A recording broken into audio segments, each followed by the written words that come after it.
Over the years, I've made quite a number of shrimp ecosystems, and in this video, I've put all my favourites in one place. Hopefully, you'll find some inspiration or just sit back and relax. Let's waste no time and get straight into it, starting at the mini swamp ecosystem. In this video, I'll show you how to make a mini indoor pond that doesn't even require a filter. I'll show you how it's evolved after 120 days of growth, and I'll even add some tiny inhabitants. Here's the tank that I'll be using for this build. I'll try and leave a link in the description to something similar. The idea that I've got for this mini pond is to create a swamp style scape with lots of vertical branches coming out the water, as well as a lot of immersed plant growth. I'm going to start off by trying to create these vertical branches, and for that I've got some cork bark. I've got a good variety of pieces to experiment with, so let's get straight to work. I've quickly realised that these larger pieces are a bit too big for this build, but this long branch should work much better. Obviously it's way too long as one single piece, so I'm going to take some measurements and cut it down into lots of smaller branches.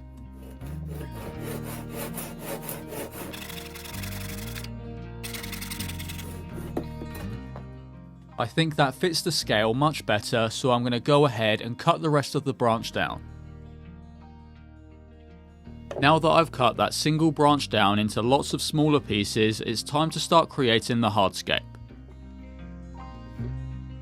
It's going to be a nightmare balancing all these pieces, so I'm going to use some blue tack to hold them in place whilst I create the scape.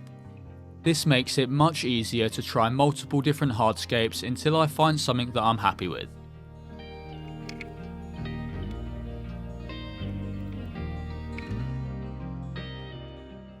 After a short while, this is what I've settled on, and I think it really fits the idea that I had in my head. Obviously, the blue tack on the bottom needs to be replaced with something a bit more permanent, so let's do that now. I'm simply going to apply a small amount of this aquarium silicone on the base of the wood and then pushing it down onto the glass. One by one, I'll repeat the same process until all the branches are locked down.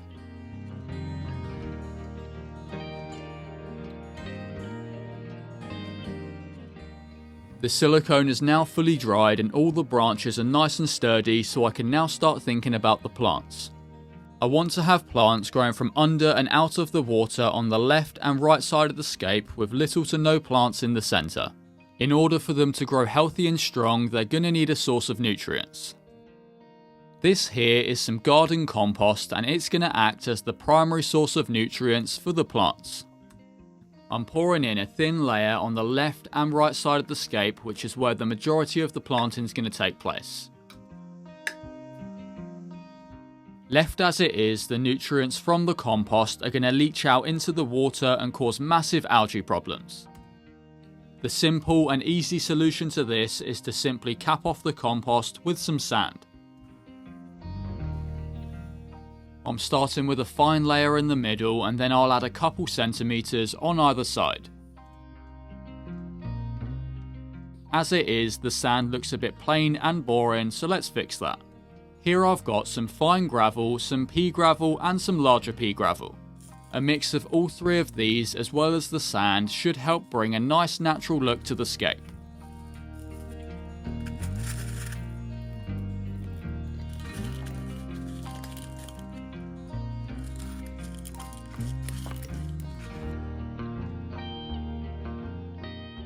To add a bit more detail to the base of the pond, I'm going to place in some of these rounded pebbles.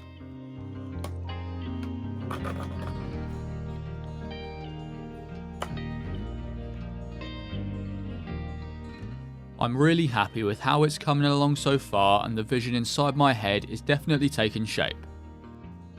Before adding any plants, I'm giving the entire tank a really good spray down. A fine coat of sand helps bring all the pebbles together, and that should do it for the hardscape. As I mentioned earlier, I want plants growing from under and out of the water on the left and right side of the scape, so that's what I'm going to work on first. This is some rotala that I pulled out of one of my aquariums. It's an aquatic plant that grows great underwater, and if given the chance it grows great above water as well. I'm using some long tweezers to plant the stems right through the sand into the nutrient-rich compost that's underneath.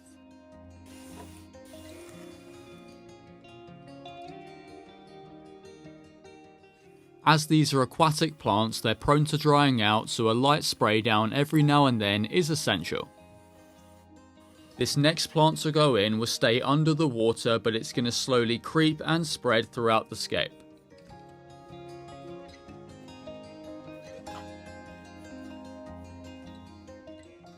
Next, I want to plant in some epiphytes to add a bit more detail to the central areas of the scape. First to go in is this Anubias that's been growing on a rock.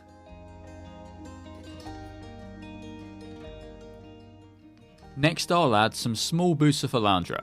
Usually I'd wedge these plants in gaps in the hardscape, but as there's not many areas to do that, I'm going to glue them to some stones instead.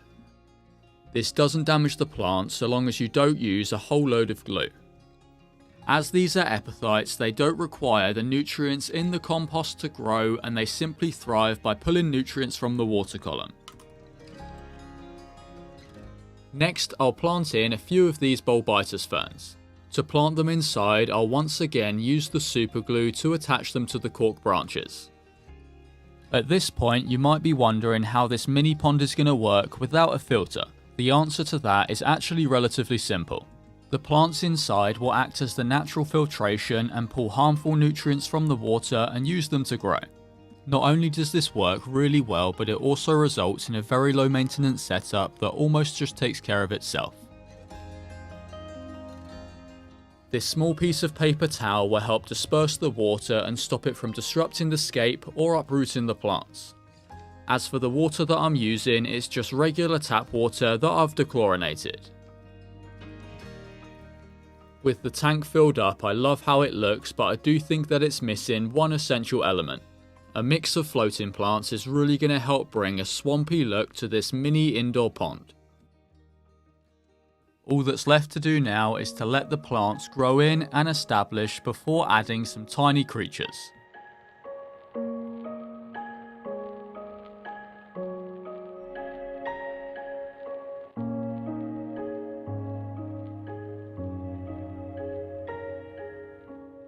Four months later, and this tiny pond has really transformed into a mini slice of nature.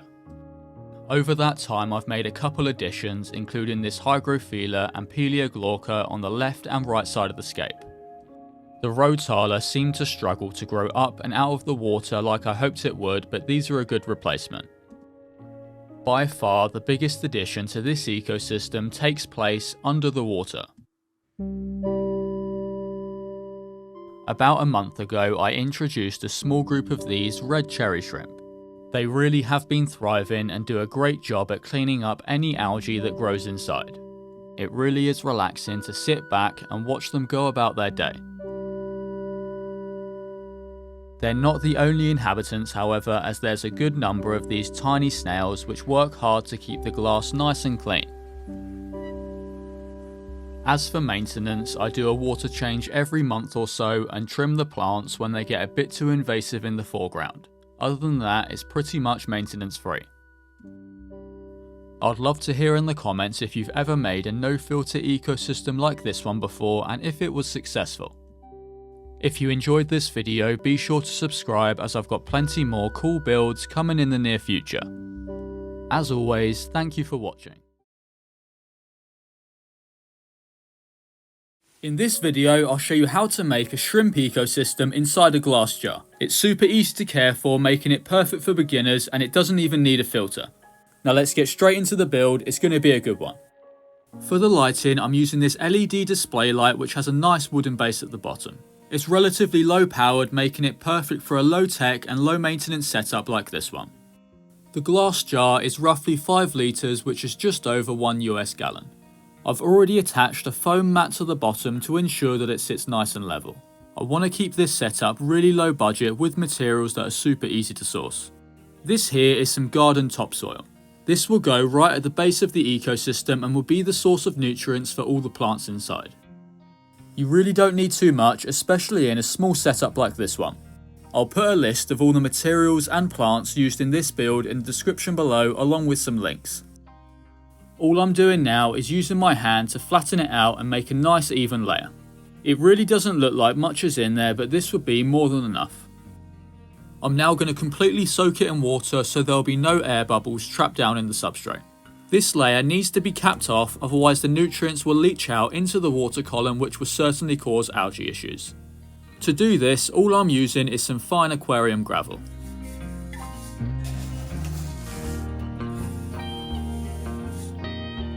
You want this layer to be at least a couple centimeters thick.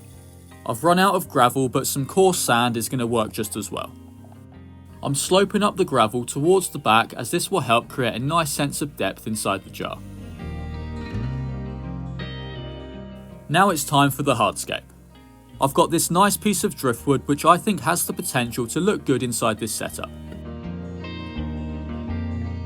With it inside the jar, it does seem a little bit too big for this setup, so I'm going to go ahead and chop it down. It fits in a lot better, but I'm not loving how it looks, and I do feel like it takes up a bit too much ground space for the plants. Instead, I'm going to try out this spiderwood branch with some trident fern mounted on it. I've had this piece in a setup before, so it's nice and established. Instantly, I think it looks a lot better and much more suiting to the small jar.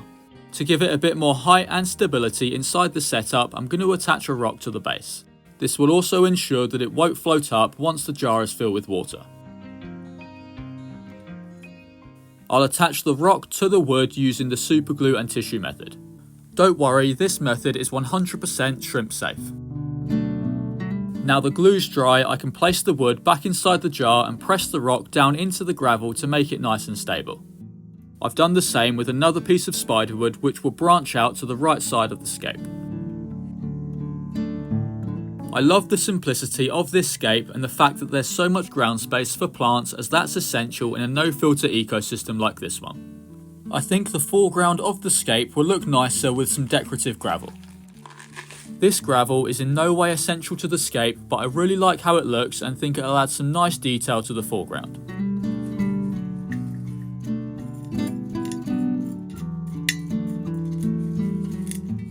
I'm doing my best to spread the gravel out with some long tweezers and then finishing it off with some fine gravel from before. Once these stones are wet, they have some really nice natural colours to them. For the background, I've got 2 pots of Limnophila. This plant is super easy to grow and has some nice bushy leaves which will fill out the background nicely. I've taken them out the pots, removed all the rock wool and split them up into 4 even bundles. I can now take some long tweezers and plant them down into the gravel. I am planting them relatively deep just so they don't float up and they're closer to the nutrients at the base. This is a fast growing plant, so it's going to do a lot of the work in keeping this ecosystem nice and clean. That being said, I am going to have to keep on top of maintenance as I don't want it overgrowing the entire setup. It's already starting to look like a slice of nature, but there's still plenty of plants to come. I think this crypt will act as a nice centerpiece plant. I'm going to plant it just in front of the spiderwood. I'm digging a small hole with the tweezers and then planting the roots down inside. This plant has been grown out of water, so its appearance will change as it adapts to underwater life. I think this Leliopsis will look nice on the left and right side of the scape. With time, hopefully it will send out runners into the foreground. I'm purposely using plants with different shape, colour, size and texture to hopefully add to the natural look of this aquarium. I'm really liking how it's looking so far, but I think some Bucephalandra is going to make it look even better. I've got a couple different species that will add some nice detail to the scape. I'm using a small amount of gel type superglue to mount it down in place. I think some smaller Nubius is also a great addition. Now the planting's complete, this nano aquarium is really taking shape. It's about time this jar gets filled up with water. A small piece of bubble wrap helps disperse the water and stops it from destroying the scape. I often get questions about what water I use for my scapes, and the answer is just regular tap water. Obviously I make sure it's dechlorinated, but that's all there is to it. It's great to see the jar finally filled up with water. Before I can add any inhabitants, the underwater ecosystem needs to be left to establish. It's only been 8 days since I set up this ecosystem jar and it's already looking a whole lot better. Despite there being no filter, there's been no problems with algae or water quality whatsoever. This is a great sign that the plants are doing their job in filtering the water and keeping it nice and clean. As I'm sure you can see, the limnophilia has grown right to the surface, so I'm going to give it a quick trim back. I'll replant these stems after doing a 20% water change. This is the first water change I've done, and I probably won't do another one for another couple weeks. In a no filter setup like this one, I've found it better to do less frequent water changes. This makes the parameters consistent and keeps the ecosystem balanced. That being said, I still like to test the water multiple times a week just to make sure everything's good. Now let's introduce the first inhabitants to this ecosystem. I've got a small group of these tiny snails. They won't really get any bigger than this, and they'll feed on things like algae growing inside the jar. This one landed upside down, but it soon pulled itself upright and started exploring. It's great to see some life in this jar, but I do want to let it establish a little bit longer before introducing any more.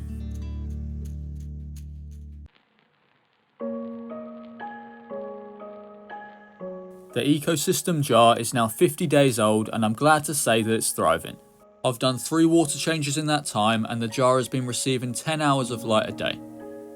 All the plants have grown in really well, and they've been keeping the water quality perfect with no algae in sight. The roots of the plants have found their way down to the nutrient layer, which is a big reason for that. A few weeks ago, I added a small group of cherry shrimp to call this ecosystem their home. Let's see how they're doing. They've really been thriving in this setup, and their vibrant red colour really helps them stand out amongst the green plants. They do seem a bit camera shy and swim off as soon as I press record. Upon closer inspection, there's even a few tiny babies roaming throughout the jar. It's always great to see this, as breeding is a sign of a healthy ecosystem. If their population grows too much, I will take some out, as I don't want food to become scarce. So far, I haven't put any food inside the ecosystem, and they've simply been thriving off the biofilm that grows inside. This also goes for the tiny snails, which, as you can see, they've been working hard to keep the glass nice and clean.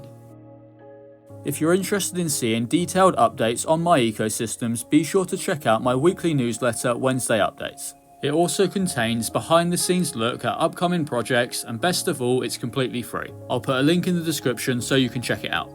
I really hope you found this video useful, and if you've never tried making something like this before, I highly recommend you give it a go. In this video, I'll show you how to make a simple but beautiful nano aquarium for some tiny cherry shrimp.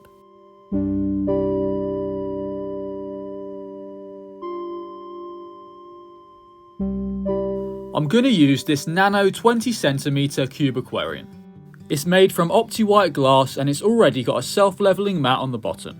I'll put a link to this tank plus all the other materials that I'll be using in the description. The first thing I want to do is get the background in place. I've cleaned the glass, and now I'm placing on a frosted film. I can now use a plastic card to squidge out all the excess water. All that's left to do now is to use a sharp blade to trim it down around the edges of the tank. You certainly don't need a background, but I always think it makes the tank look a lot cleaner.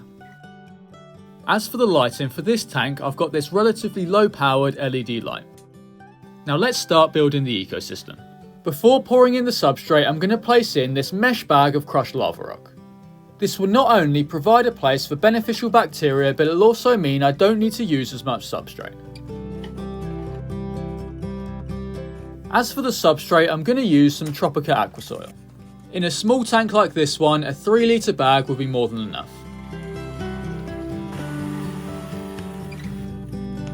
I'm using my hand to slope the aqua soil up towards the back, which will help create more depth. I will add some more aqua soil soon, but firstly I'm going to place in some root tabs. Adding these will really help ensure that the plants inside this tank have enough nutrients to thrive. Instead of pushing them down into the substrate, I'm opening up the capsules and pouring them inside. After pouring in about 3 or 4 capsules, I can now cap it off with even more aqua soil. With the substrate complete, let's get to work on the hardscape. I've got a good selection of black lava rock, which I think will be perfect for this nano aquarium. The scape I've got in mind is lava rocks on the left and right side of the tank with a narrow gap down the middle. I'll then turn the narrow gap into a sand path, which will hopefully add a great level of detail to the tank. I'm happy with the placement of these two rocks, so what I'm going to do now is add even more substrate in behind them. By doing this, I'll hopefully be able to create a great sense of depth and make this nano aquarium look much deeper than it actually is. You can now see that the narrow path down the centre is starting to take shape. I will add some more substrate and one more layer of rocks before moving on. As the aquasoil is sloped up so steep, it does want to roll down towards the front, but giving it a good spray down helps it stay in place. I'm really liking how it's looking so far, and I can already see my idea taking shape. I do think a few spiderwood branches will add a nice contrast to the black lava rock. After a bit of experimentation and superglue, here's how the right side looks. I like how it resembles roots growing over the lava rock. Now I'm going to try and do the same on the left side. Once I'm happy with the placement of the wood, I'm tearing off a small piece of tissue and placing it in between the wood and lava rock. I can then soak the tissue with some liquid type superglue. It dries really quickly and forms a strong bond which holds the wood in place. Once the glue dries, it becomes inert, making it 100% shrimp safe. I'm using multiple pieces of wood to create the illusion that they're one root system growing down over the rocks. I'm really happy with how it's looking, but the white glue marks certainly need to be covered up. To do this, I'm simply applying some superglue and then sprinkling on some crushed black lava rock. This is a super easy and quick way of creating a seamless joint between the wood and the rocks. By gluing everything together, it's made the hardscape nice and sturdy, so it's not at risk of being knocked over. I do feel like it's missing some small detailed branches, so I'm going to add them first before moving on to the planting. That's looking much better, so let's start bringing this mini aquarium to life. These here are some pots of Monte Carlo which I've propagated and grown myself. I think this plant will look great in the foreground and in small patches on the left and right side of the sand path. I'm taking the plant and splitting it up into smaller individual sections. I can then take some long tweezers and plant it down into the substrate. I find it much easier to plant when the water level is pretty much at the same level as the substrate. These small patches will grow and spread in no time at all.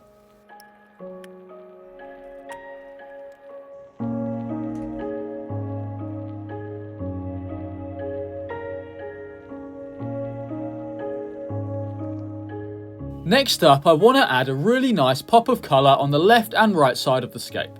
I've got a bunch of Rotala cuttings from another tank that would do this perfectly. I want these to grow nice and tall, which will hopefully make the sand path look like it's in a deep valley. For this aquarium, I'm really trying to keep the planting as simple as possible and only use a few species.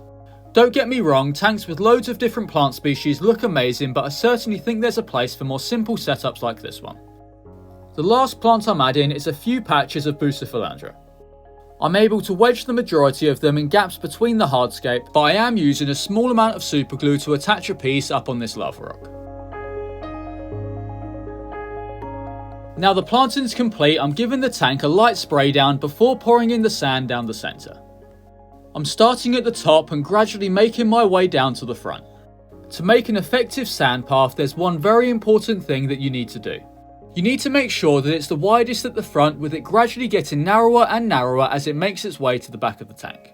This simple trick adds a great sense of depth as it makes the path look as if it's going off into the distance. Small pieces of lava rock on either side add to the detail, as well as some crushed lava rock sprinkled on top.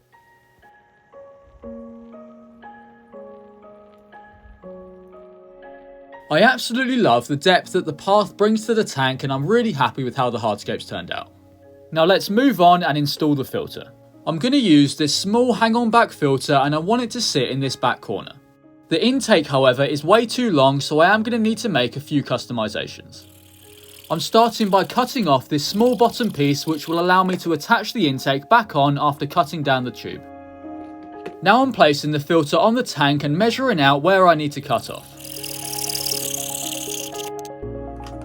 I can now take the small piece that I cut off and glue it back on. I'm making sure to only glue it on halfway, as the other half is where the intake will attach onto. Now the glue is dry, I can simply push the intake back in place, followed by the sponge, and place it back inside the tank. It fits in perfectly and it's really discreet, which is much better than having a filter inside the tank, which would take away from the overall scape. Before filling up the tank, I am going to make a quick change to the media inside the filter. I'm taking out the small cartridge it came with and replacing it with some ceramic rings and filter foam. Now there's a much greater area for beneficial bacteria and it's super easy to clean out.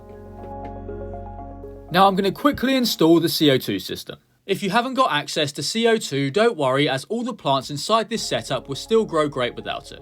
The main difference is that they'll grow faster, more compact, and the reds will have a bit more colour to them.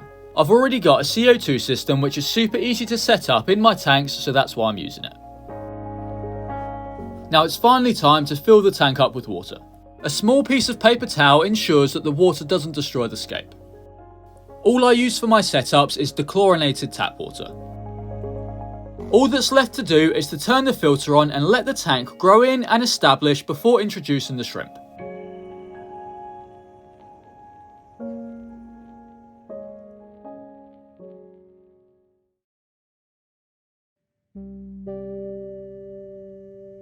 Six weeks have passed and I'm glad to say that this Nano aquarium has established really nicely. All the plants have grown in just how I hoped they would, and the tank is almost unrecognisable from a month and a half ago. My favourite has got to be the dense forest of Rotala on the left and right side of the scape. I've trimmed and replanted the stems multiple times to achieve this look and I'm really happy with it. The stems have grown a really healthy root system that go all the way down to the bottom of the tank. As I'm sure you remember, I did initially have CO2 running in this setup. I decided to remove it a few weeks ago as the plants were growing so fast that I couldn't keep up with the maintenance. Although the CO2 does help, it goes to show that you can still have a nice healthy setup without it. As for algae, there's some growing on the wood and rocks, but it's really not a problem. The shrimp will likely help clean this up in no time at all. Talking about the shrimp, I think it's about time to introduce them to their new home. These are red cherry shrimp and they're perfect for a small setup like this one. Hopefully there's a mix of males and females so they can start breeding, but if not, I'll introduce a few more from one of my other setups. After 6 weeks of having nothing in the tank, it's really nice to see these little guys running around and exploring. I want to hear your thoughts. Should I add anything else to this setup or leave it as shrimp only? Let me know in the comments. I absolutely love the simplicity of this setup and the fact that I only used 3 species of plants, yet it still looks like a miniature jungle. I really hope you enjoyed this video and thank you for watching.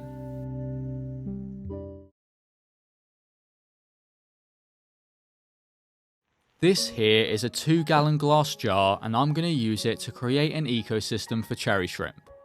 I'm not going to use any fancy equipment whatsoever such as CO2, a heater or even a filter. This would be a super low-tech build that's perfect if you're on a budget or a beginner. Now let's waste no time and start creating this ecosystem. The first thing that I need to do is to address the hole in the glass. Originally, this jar was designed to dispense water and it had a small tap here which would allow you to do that. Obviously, it's going to need to be patched up. I've cut this disc from a plastic bottle and it's slightly larger than the diameter of the hole. This here is some aquarium silicone and I'm going to apply it on the inside edge. Now I can take the plastic disc and press it in place on the inside. To finish it off, I'll add another ring of silicone all around the disc and then even more on the front side. It's the next day and all the silicone is fully dried. I know it doesn't look the best, but it will be at the back of the scape and you won't even be able to see it. Now let's start building the shrimp ecosystem, and the first step is to create a base layer of nutrients. What I'm going to use for this is simply some garden topsoil. This stuff is extremely rich in nutrients and it will be the key to healthy plant growth inside the jar. I've used this method in many builds before and it's always worked really well.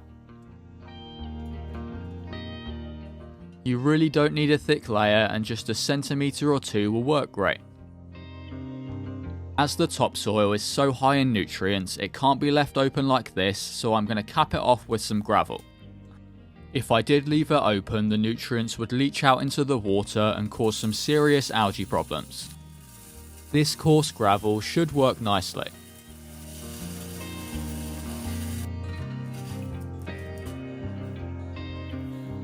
It's completely unnecessary, but I had this small amount of coarse sand left over from a different project, so I'm just going to use it up in here. This layer doesn't have to look the best right now, as I'll add some decorative gravel later. Now let's get to work on the hardscape. To keep with the simplistic theme of this terrarium, I want to try and keep the hardscape as straightforward as possible. The main feature is this piece of wood that sits nicely in the centre. This lava rock will not only add some more detail, but it's going to help prop up the wood.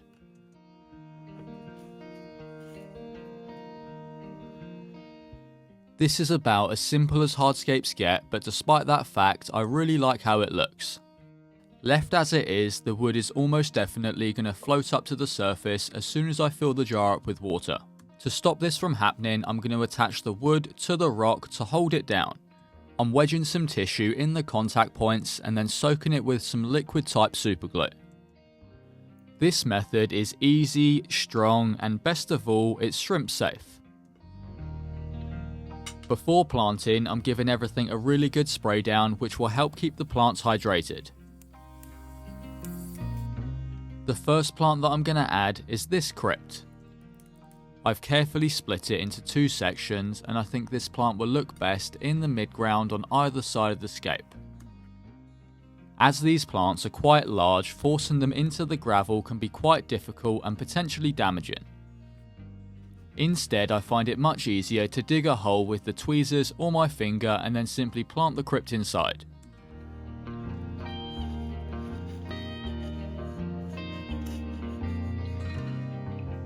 This is another species of crypt that has slightly darker leaves. I think it will look great towards the centre of the scape, just under the wood. Moving on to the background, I want a plant that's going to grow nice and tall and have some vibrant coloration to it. This is some rotala that I trimmed out from one of my aquariums.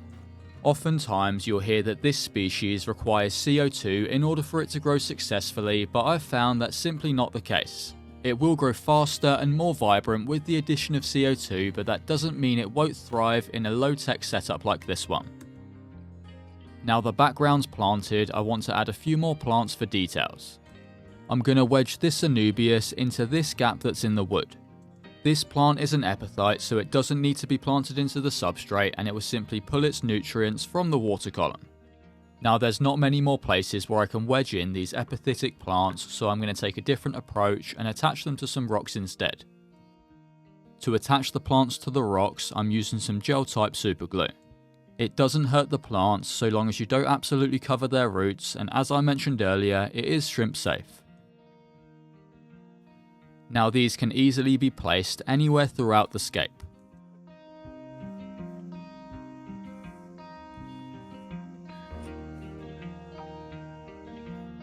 I think that'll do with the planting. It does look like there's a whole load of empty space, but once the plants grow in, they'll fill out the space nicely.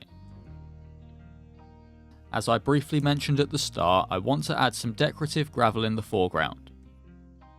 I love the variety in shape and texture of this gravel, and I think it's going to add a really nice natural look to this aquarium.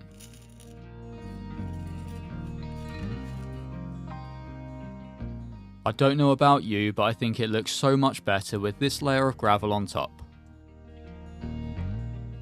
Now it's time to fill the jar up with water. The purpose of the bubble wrap is to help disperse the water and stop it from uprooting plants or disrupting the scape. In addition to the bubble wrap, it's important to fill the jar up slowly to minimize any damage. It may not look the best right now, but I'm sure once the plants grow in and establish, this ecosystem is going to completely transform.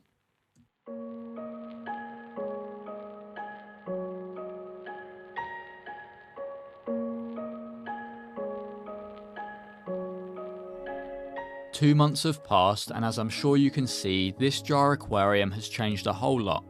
I'll talk about the amazing plant growth shortly, but for now I want to address the obvious change, which is the watercolour.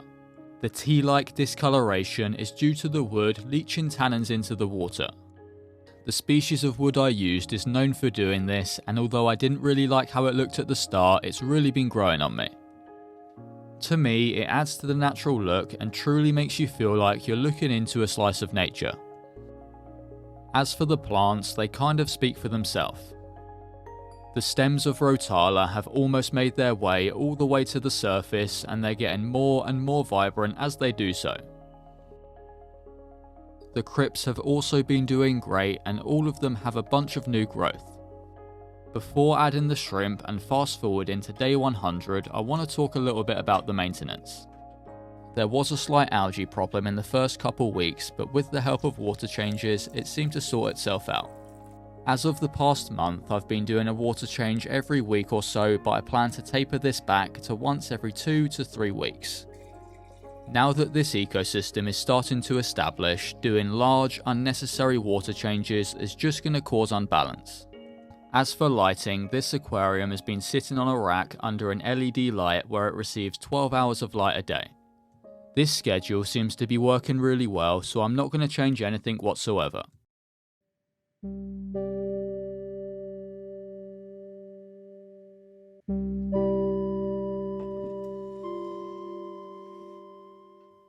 This shrimp jar ecosystem has now passed 100 days old, and it really couldn't be doing better.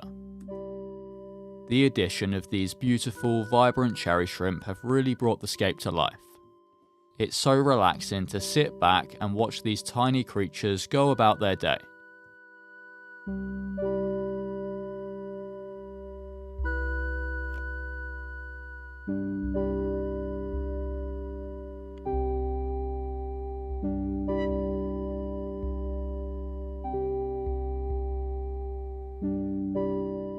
All in all, I'm extremely happy with how this shrimp jar ecosystem's turned out, and I think it just goes to show that you don't need to spend a whole load of money on fancy equipment to create a thriving ecosystem inside your home. If you enjoyed this video or found it useful, you might be interested in watching this one next.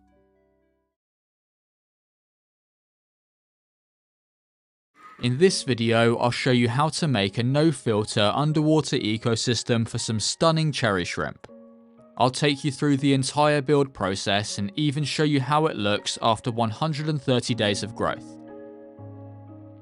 This here is a 20cm cube aquarium. They're quite cheap to get hold of and make a great home for small shrimp. The first thing that I'm going to do is get a background installed on the back panel of glass. After cleaning the glass, I'm giving it a light spray and then placing on the background. I'm using window film, but if you're on a budget, you can simply tape on some white paper.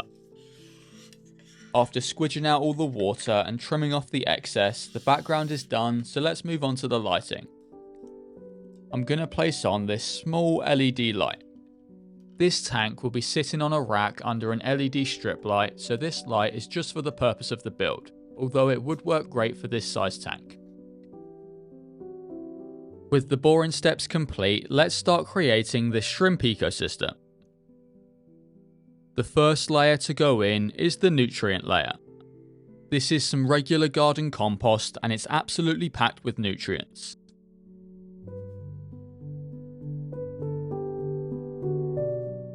You don't need too much, especially in a small tank like this one, and just a fine coating will work perfectly.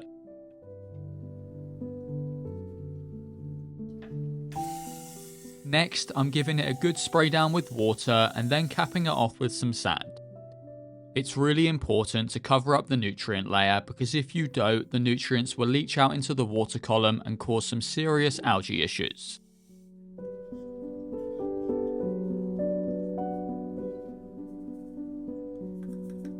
I've gradually sloped up the sand towards the back of the aquarium, which will help create some depth. The other day I was in my local fish shop and I saw this piece of spiderwood and couldn't help but buy it.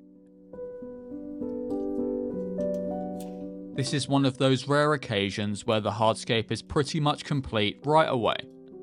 I absolutely love how it sits in the tank and it really does fit perfectly.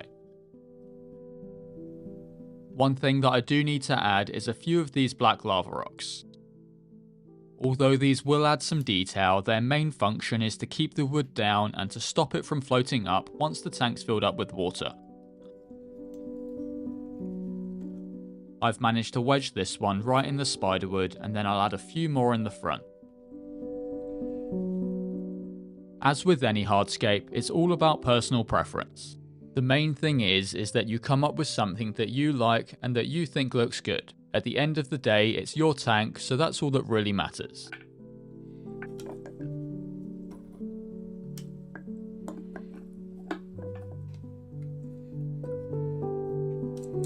I think that'll do it for this hardscape, and I'm very happy with how it's looking. Now it's about time to start getting some plants inside. As this is a low-tech setup, I like to stick with the plants that I know are going to grow well, as that's going to overall benefit the ecosystem. I made this no-filter shrimp bowl a good few months ago, and it really has been thriving.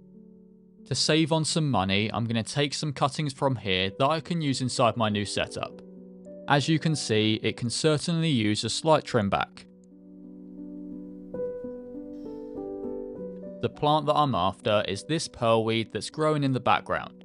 I love its small, delicate leaves, and I think it will fit the scale of the Nano cube perfectly.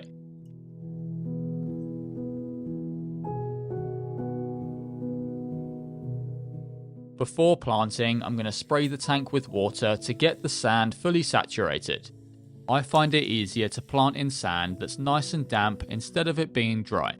Doing it like this will also stop the plants from drying out so fast. I'm clumping a good number of stems together and then pushing them right down into the sand. Don't be afraid to plant them deep, as this will stop them from coming out too easily and get them closer to the nutrients at the base.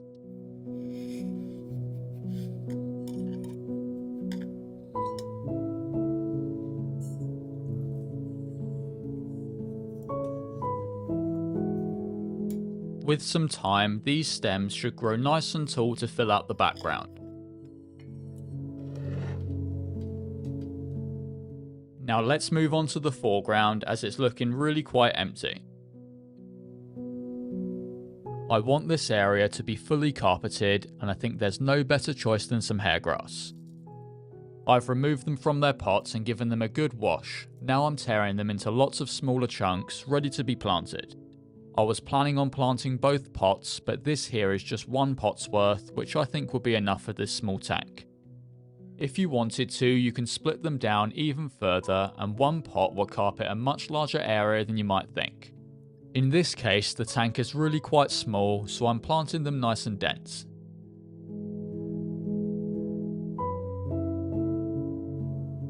To bring a bit more detail and interest to the carpet, I'm going to plant in some glossostigma. The variation in leaf shape and texture will help the carpet look more wild and natural. In a low-tech, no-filter setup like this one, you do want to be planting as dense as you can. This is because the plants are what keep the water clean. The more you have at the start, the better chances you've got of avoiding algae and having a healthier tank in general. Aquatic plants are prone to drying out, so a light spray down every now and then really is essential. Next, I'm going to plant in some crypt parva. This is a very small species of crypt that I think will fit the scale of this tank nicely.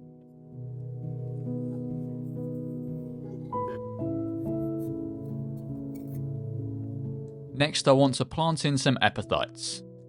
I've got this clump of Bucephalandra, as well as some Anubias, of course. These can easily be planted in by simply wedging them in gaps and cracks throughout the scape. It's really important not to plant them into the substrate, as this will cause them to rot and die. The other plants will get their nutrients from the compost at the base, but these will pull their nutrients from the water column.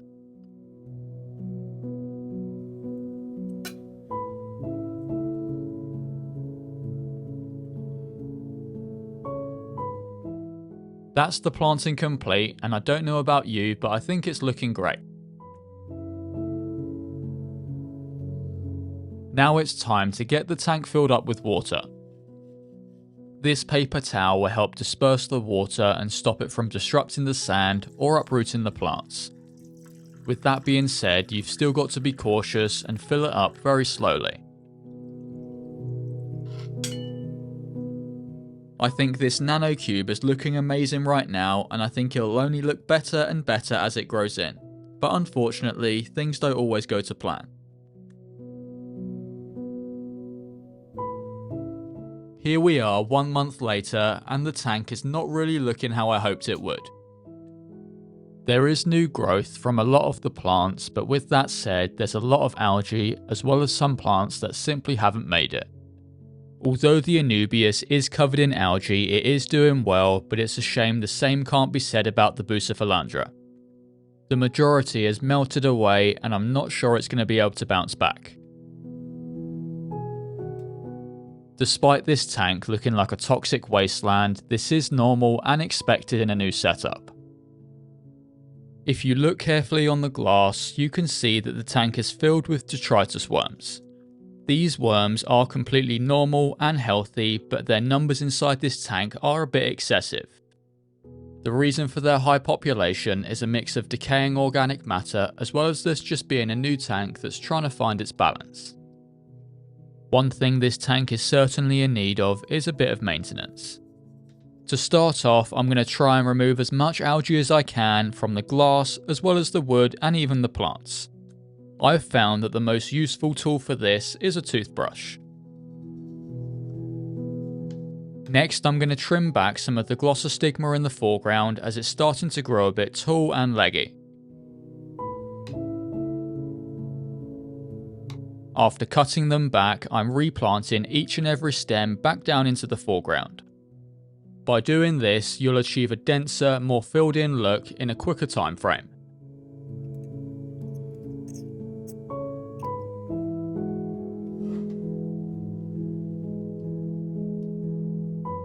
The other plant that needs a bit of a trim is the pearlweed.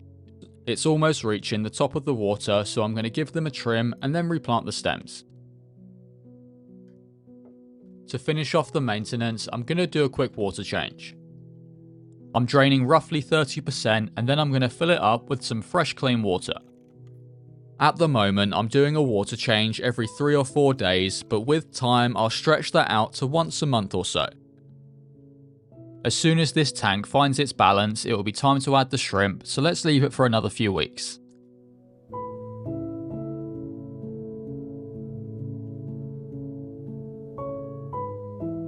It's been a good few weeks later, and as you can see, the tank has really started to find its balance. The algae is almost completely gone, and the plants are looking a lot more green and vibrant. There is still a bit of algae on the wood, but I'm confident that'll clean up once I add the inhabitants. The pearlweed in the back is doing really well, and it's created the dense green background that I was hoping for. As for the carpet, it's filling in nicely, but there is still a few patches here and there. Now I think this nano ecosystem is certainly at the stage where I can add some life. I'm going to add a small group of these red cherry shrimp. I think their deep red coloration will pop out nicely on the vibrant green plants. My goal is to get them breeding to produce a successful colony, but for now let's get these guys acclimated. I'm temperature acclimating them whilst at the same time using a pipette to introduce some of the tank's water into their water. I'll repeat this process every 5 minutes or so over the course of half an hour to get them nice and adjusted to the conditions. As there's only a small number of them, I'm not going to have to feed them whatsoever. This is because there's enough natural food such as algae and biofilm that they can enjoy.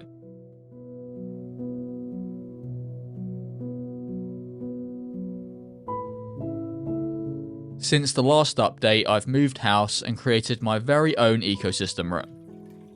I think this cube aquarium fits perfectly on the nano rack, and luckily it was pretty straightforward to move over and there was no problems whatsoever. After filling the tank up, I took a close look inside and I've spotted something really quite exciting.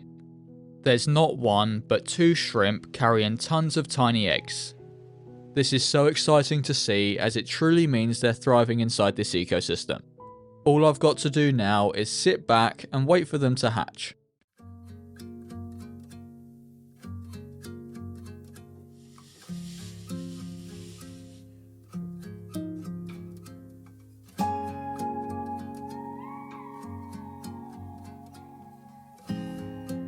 This Nano ecosystem is now over 4 months old and it's looking better than ever. There's not a spot of algae in sight, and as for the health of the plants, I think they truly speak for themselves. I must admit the foreground is a bit overgrown, so I'm going to cut back and pull out a few plants so we can get a better look inside. With a handful of plants pulled out, I think that's looking much better. Now let's answer the question that I'm sure you're wondering. Have the baby shrimp hatched? Well, a week or so ago I was looking inside the tank and I spotted some microscopic baby shrimp. They were really hard to see at first, but once I found one, I kept seeing more and more. It's so relaxing and rewarding to sit back and watch these tiny creatures go about their day. As there's no predators inside this tank, the survival rate of these shrimp is going to be incredibly high. As I've got plenty of other tanks, I can always move some over, but if you're trying this yourself, it is something to keep in mind. I'm extremely happy with how this ecosystem's turned out, and it really has been a joy to follow its journey over the past 130 days.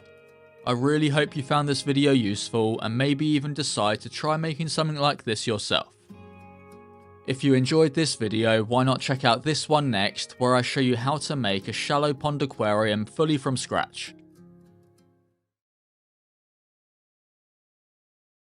In this video, I'll show you how to make a no-filter mini indoor pond for some tiny cherry shrimp. Be sure to stick around to the end as something truly amazing happens 90 days in. Here's the tank that I'll be using. I built it myself from an old aquarium. I'll put a link to a similar sized tank in the description. It's already got a foam mat on the bottom, so let's get straight into the idea that I've got for this setup. I want to have a nice tall structure on the left side with lots of immersed plants growing around it.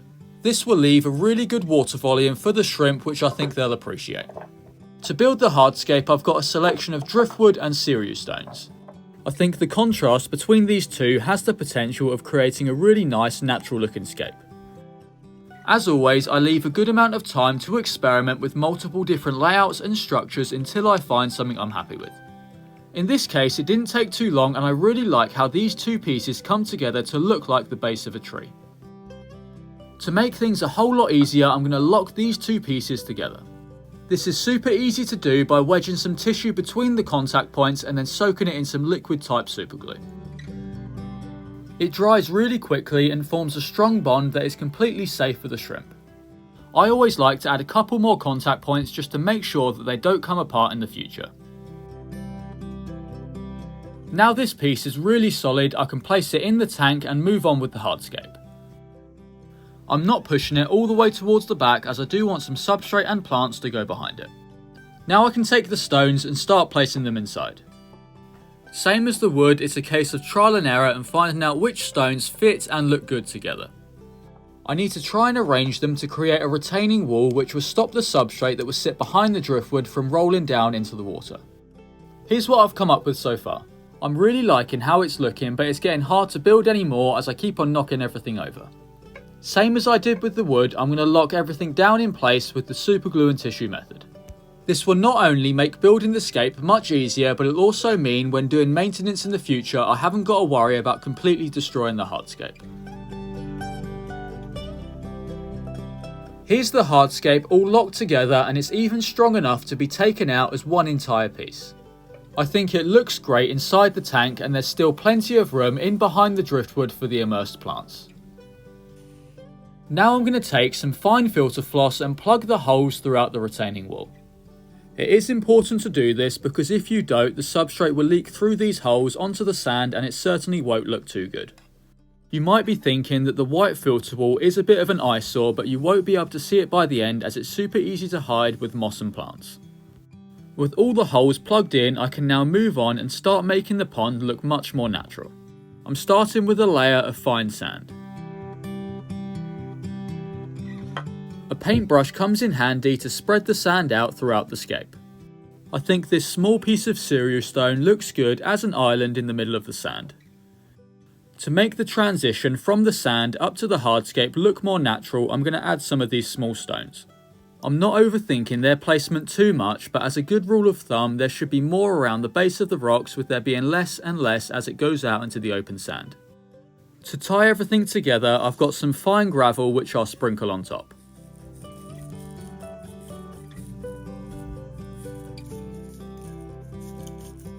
In my opinion, I think the combination of these materials really makes the scape look a lot more natural. To improve the detail and interest even more, I'm going to add some small spiderwood branches. I'm going to place these at the base of the driftwood to look like roots growing down over the rocks. Once I'm happy with their placement, I'll use some gel type superglue to lock them down. I should mention I'll list all the materials I've used for this build in the description below, along with some links in case you want to try making something like this yourself. I'm extremely happy with how the hardscapes turned out, and I love the detail that the small twigs bring. What I'm going to do now is fill in the space behind the hardscape with substrate. Aqua soil is going to be perfect for this as it holds a good amount of nutrients and it's not going to stagnate from sitting in still water.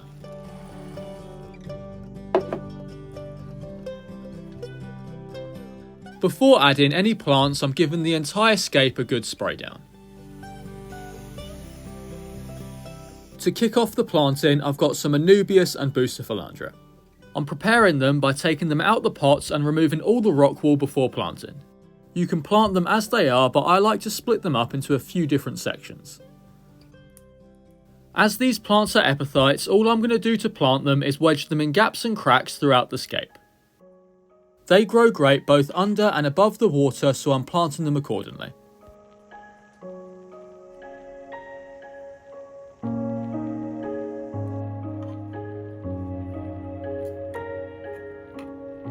I think some Anubias growing on this small rock would be a nice addition. As there's no gaps to wedge it into, I'm using a small amount of gel type superglue to mount it to the rock.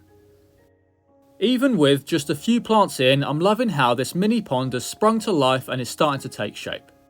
These plants really don't like drying out, so it's important to give them a light spray down every now and then. Next up, I've got a plant which I think will help take this scape to the next level. These are asparagus ferns, and my favourite thing about them is that they resemble small miniature trees. I'm using some long tweezers to dig a hole down into the aqua soil and then planting them inside. I'm really hoping that they thrive in this setup.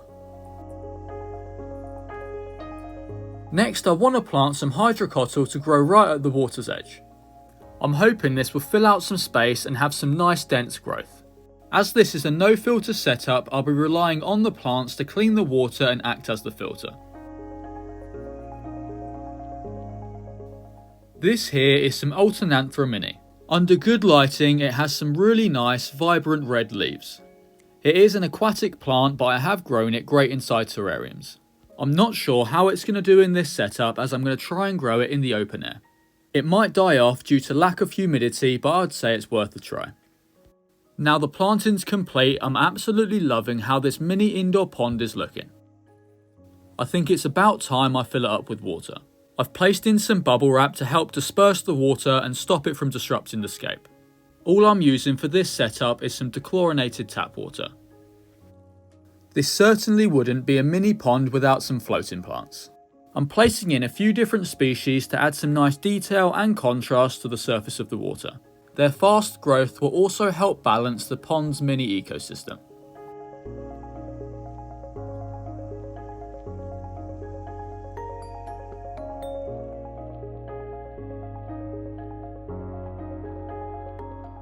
Just over 4 weeks have passed and the mini pond is thriving. For the most part, all the plants are growing in really well and I've had no problems with algae whatsoever. The only change I've made is replacing the Alternanthera with some Photonia as it started to struggle due to lack of humidity. A couple weeks ago I did introduce some small snails into the water, but I think it's about time that I add even more life. I'm introducing a small group of red cherry shrimp which will call this pond their home. If conditions are perfect, they'll end up breeding, which will be great to see. It's only been 3 weeks since I introduced the shrimp and something amazing has happened. There's not one, but 2 females carrying loads of tiny eggs. Fingers crossed they stay healthy and develop into loads of baby shrimp. The mini pond is doing great, as are the shrimp. The females are still carrying the eggs just as they should be. The small black dots on the eggs are actually the eyes of the baby shrimp. This really is great to see, and hopefully they'll be hatching in no time at all.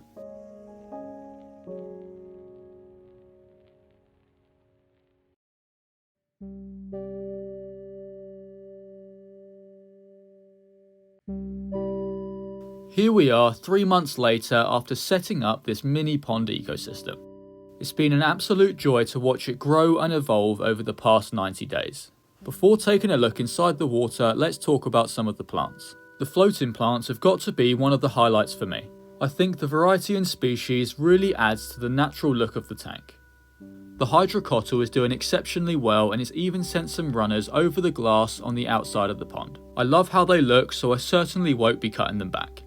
The Photonia did die off slightly as it acclimated, but it seems to have bounced back strong with these vibrant pink leaves. One change you've probably noticed is in the asparagus fern behind the driftwood. The original fern unfortunately started to die off, so I switched it with this. This could have been for a number of reasons, but my best guess is that it struggled to acclimate to the humidity as I pulled it out of very humid setup. Now let's take a look into the water, as there's some really exciting things going on inside. At first glance you can't really see much other than the adult shrimp, but as you look a bit closer a whole nother world opens up. The eggs the female were carrying have finally hatched, and here are the babies. They're no more than 12 hours old and only a couple millimeters in size. In this shot here you can really get an idea of just how tiny they are. On the left is one of the adults, and it looks like an absolute giant in comparison. As I look around the tank I can see more and more of them. They seem to especially like hiding out in the roots of the floating plants. It goes without saying that this setup isn't going to be big enough for all these shrimp as they start to grow up. Luckily for them, I've got a giant ecosystem in need of some shrimp. This is a future build coming out on the channel, so be sure to subscribe so you don't miss it. Thank you for making it all the way to the end. I'd love to hear what you think of this build in the comments below.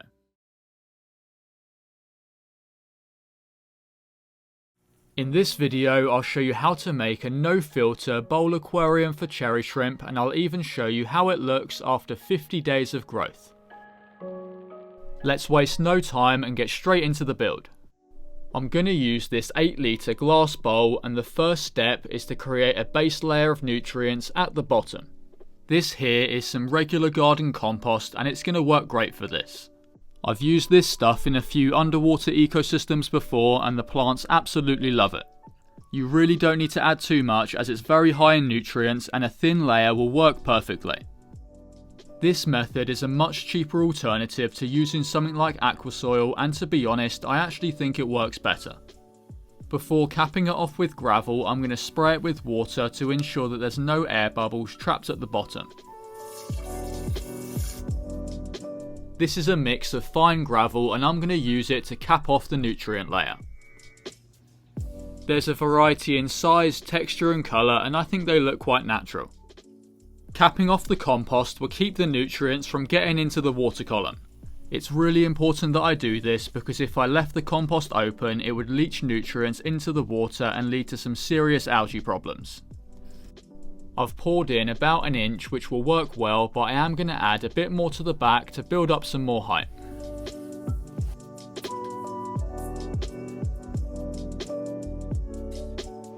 Now it's time to start creating the hardscape, and for that I've got some georock and spiderwood.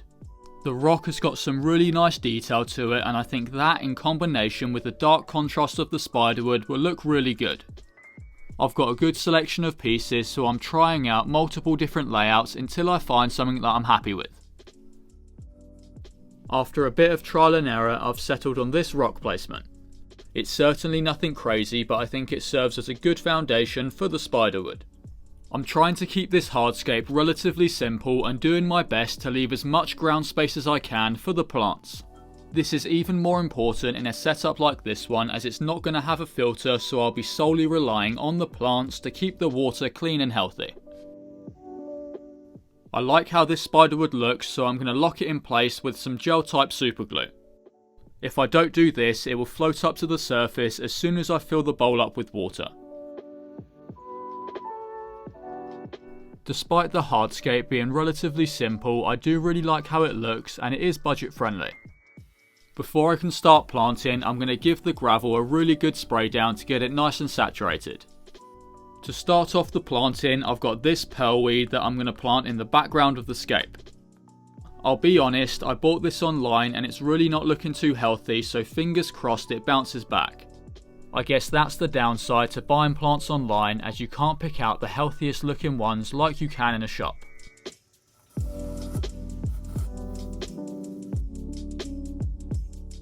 This plant should grow nice and tall and create a lush green background to fill out all this space. I want some more plants growing in just behind the georock, so that's what I'm going to add next. This plant's leaves will be bigger and wider than the pearlweed, but it's not going to grow as tall. As with most aquariums, the denser you plant right at the start, the less chance you'll have of running into algae problems. This is a crypt and I'm going to plant it in the gap between the two pieces of spiderwood. I want this to be the centerpiece plant as it's going to grow much bigger than the rest. I'm using some long tweezers to dig a hole into the gravel and then going ahead and planting the roots inside. For the foreground, I'm going to plant in a mix of these two plants. They're both low growing and will slowly spread and carpet the foreground, which is exactly what I'm looking for. I've taken them out the pots, washed off the nutrient-rich gel and split them up into smaller sections ready to plant. I think having a mix of carpeting plants instead of just one species is really going to make the foreground of this aquarium look more wild and natural.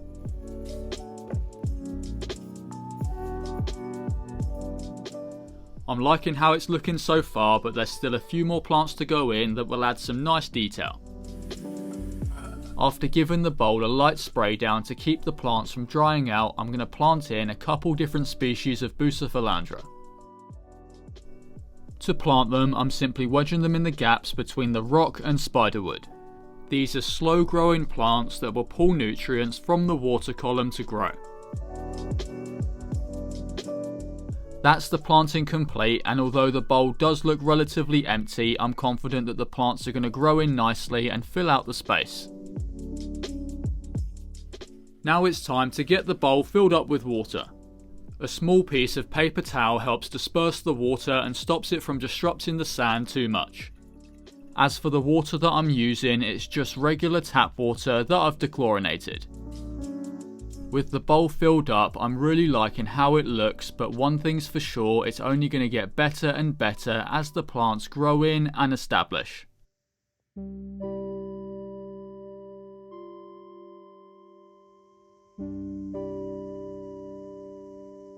It's only a month later and yet this underwater ecosystem has completely transformed. It's quite unbelievable just how well the plants have grown in over the past 30 days without CO2 or even a filter. When looking at the roots, it's clear to see that the nutrient layer at the bottom of the bowl is definitely doing its job. The roots of the plants have quickly made their way through the gravel down into the compost, and the result is this lush green plant growth. Now I'm going to do a quick bit of maintenance before introducing some life. I'm going to trim a couple of the plants back and then give the inside of the bowl a good clean. There's been no problems with algae so far other than a small amount building up on the glass every couple weeks, which is to be expected. The bowl has only had 2 water changes so far, but I have stirred the water up quite a lot, so I am going to do another one. In a small, no-filter ecosystem like this one, I think it's beneficial to do small water changes rather than big ones. This helps keep parameters consistent and algae blooms at bay.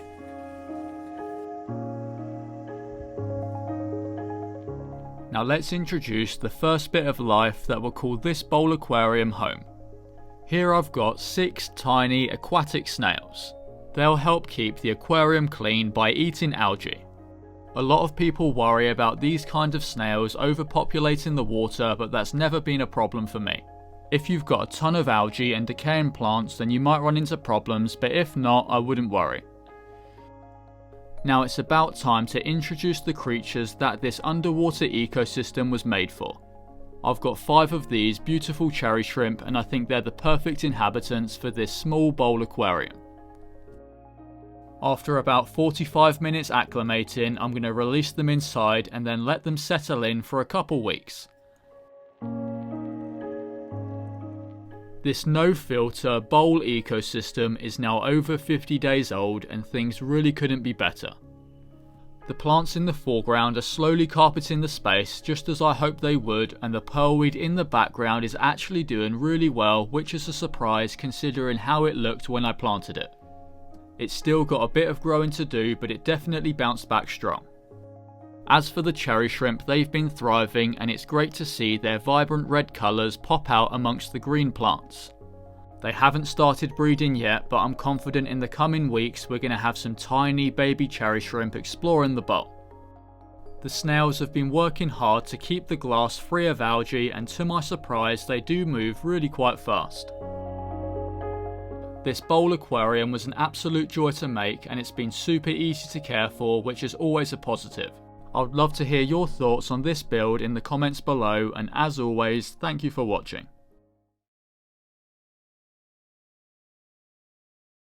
In this video, I'll show you how I made this flowing Riverbank paludarium. Be sure to stick around to the end, as I'm even going to add some tiny adorable creatures that will call this ecosystem their home.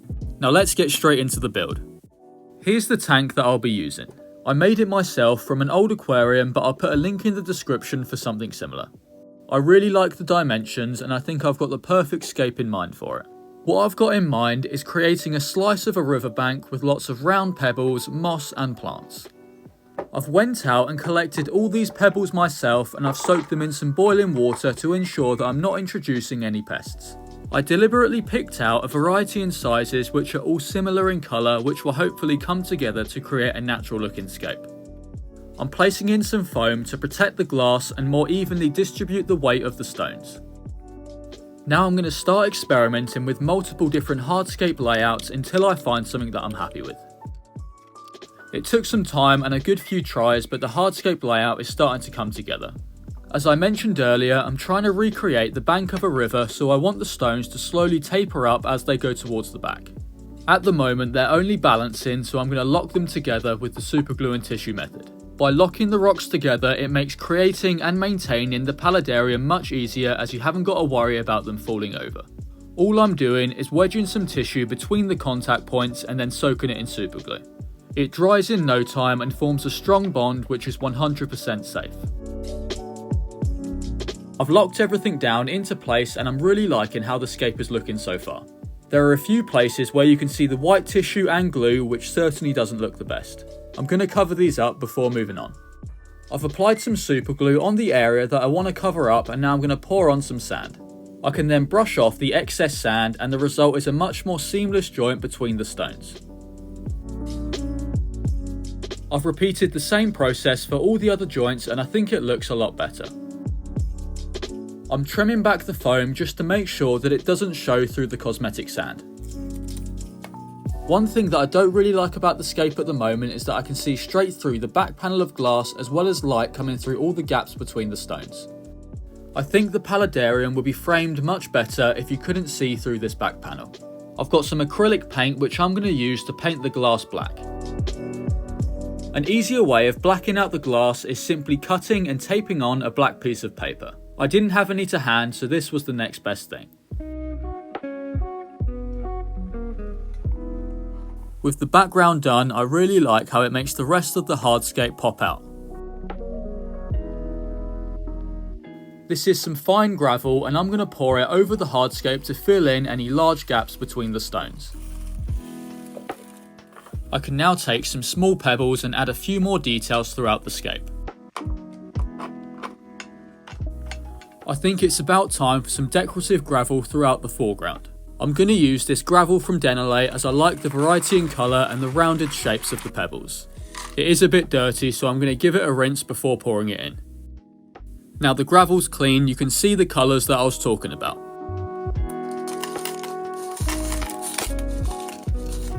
With the gravel in, I'm not sure I like the strong contrast between the colours of the pebbles and the gravel. I think if the large pebbles had a similar colour and texture to the gravel, it would look good, but it's just not working in this case. I could cut this out, but I think it's good to show the trial and error and the fact that the idea you had in your head sometimes doesn't always go to plan.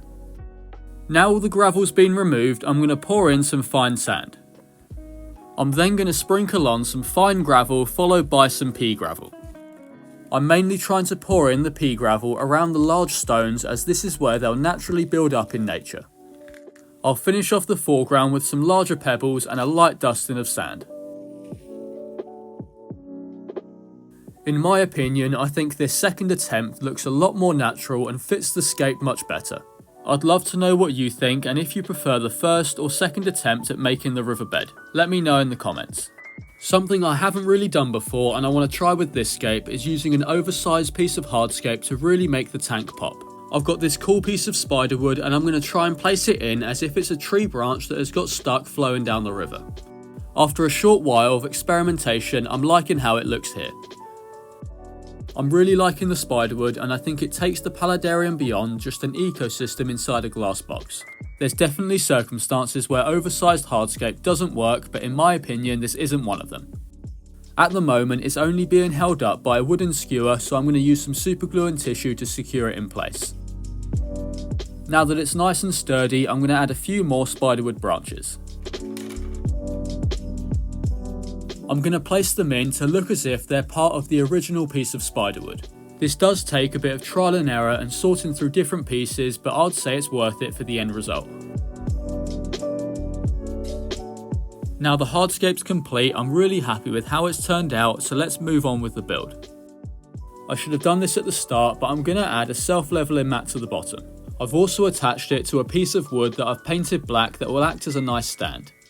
This will help level out any imperfections that might cause harm to the glass tank. Before planting, I'm going to get the paludarium filled up with water.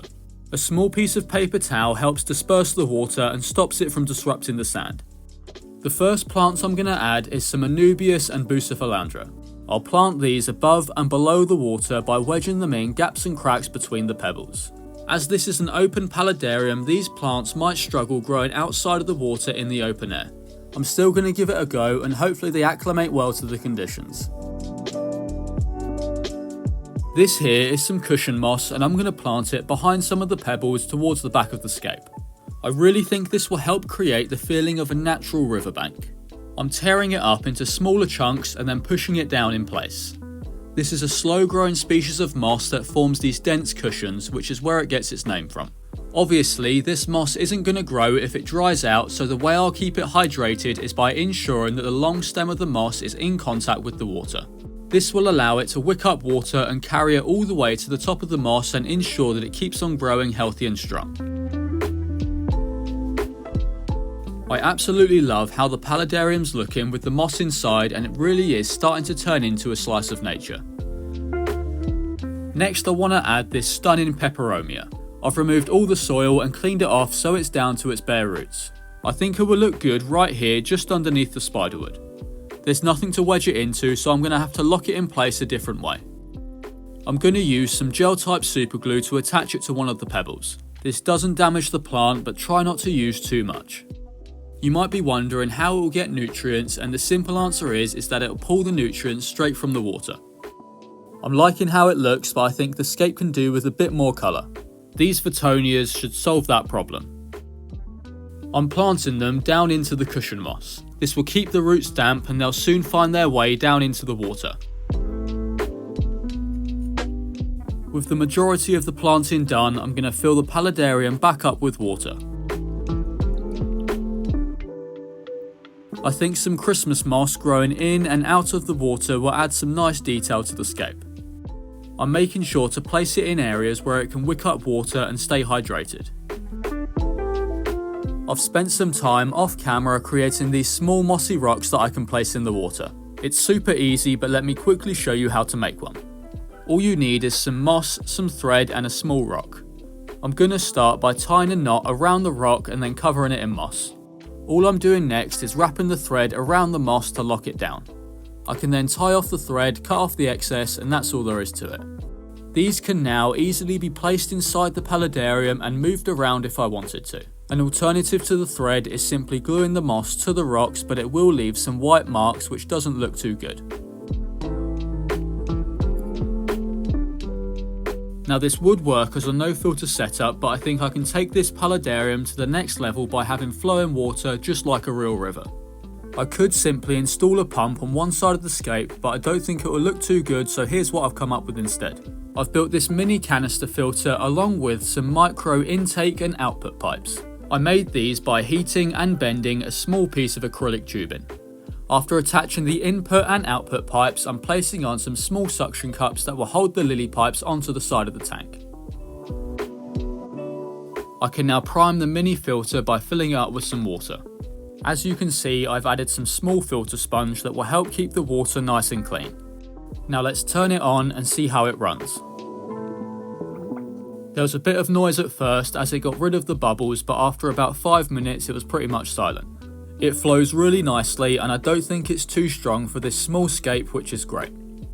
I do want to add some tiny creatures to this paludarium, but first I need to let it grow in and establish.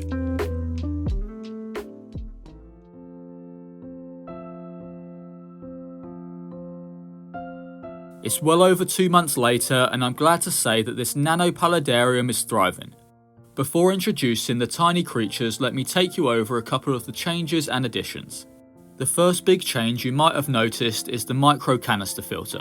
A couple days after setting up the paludarium, it suddenly hit me that the filter was made from aluminium, which will corrode in water. I originally thought it was stainless steel, but unfortunately not. I've replaced it with this food grade plastic beaker, which certainly doesn't look as good, but it does do the job. Let me know in the comments if you'd like to see a video on how to make a micro canister filter like this one, as it does actually work really well. As for the moss and plants, they've been thriving with only a couple exceptions. The immersed grown Bucephalandra did unfortunately die off in the first few weeks, but I'm glad to say that it's got new growth on the way. The star of this tank has got to be the Peperomia. It's grown these stunning deep ridged leaves which add so much detail to the scape. I've also added some asparagus ferns to the corners as I really think they elevate the Riverbank look. The last thing I need to do before introducing the creatures is add a small foam filter guard on the filter to stop them getting sucked up. Now here are the inhabitants that will call this paludarium home. These are 5 tiny, adorable baby cherry shrimp. These are some of the babies from the mini indoor pond that I built on the channel a few weeks ago. They're only about a month or so old, so they've got a lot of growing to do.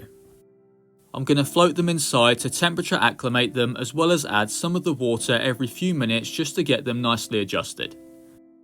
About half an hour has passed, so let's get them inside their new home.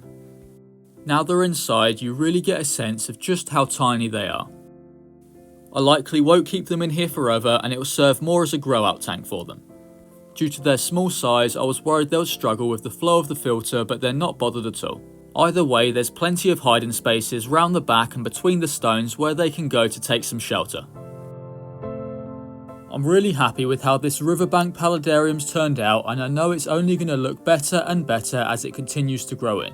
Thank you for watching this video. If you enjoyed it, why not check out this one next, as I think you might enjoy it too.